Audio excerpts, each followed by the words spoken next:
and welcome to the Gardener and Keep Kitchen. We are going to be making some Spanish rice. I'm opening our freeze-dried rice that I did back in March of this year. We're just testing some stuff out. We see a lot of people do the first of the process, but not a lot of people do videos on reconstituting it and reusing it after you freeze-dried it. So that's what a couple of these videos are going to be about. So this is the rice. Like I said, I did these back in March.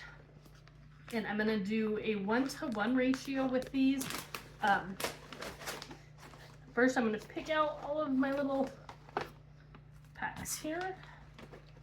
So these are the oxygen absorbers that you use in your bags after you freeze-dried it.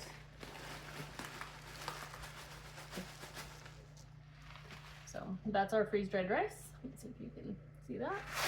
And then I'm going to add, so it fills up the cup kind of weird, so I'm going to do 2 1-cups, but it's not truly a 1 cup. I'm not smashing in.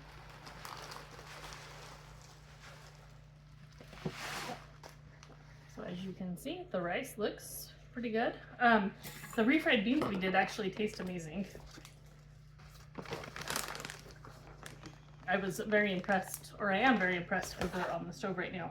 And then what I'm going to do is I'm going to make a Spanish rice that was just white rice, so I'm just going to season it up a little bit.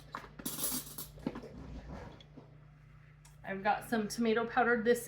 These are freeze-dried tomatoes from last year, September of last year to be exact. And so we're just going to scoop out a tablespoon of those and sprinkle it in there. And then this is a bell pepper and onion that I did in April as well. It's just the powder. We freeze-dried them and then I ground it up in my Ninja blender. And again, I'm just going to take a tablespoon and sprinkle it in there. I'm going to add probably a 1/2 cup of water to this, and then we'll stir it and see.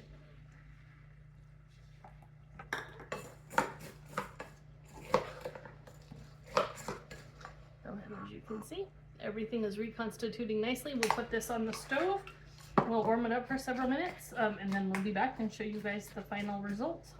As you're cooking this, you may need to add a little bit more water, but I would add it at a tablespoon at a time, just because it is trial and error, and then you don't end up with mushy rice. Okay, and so here is our rice that's reconstituted. It is the consistency of like a sticky rice.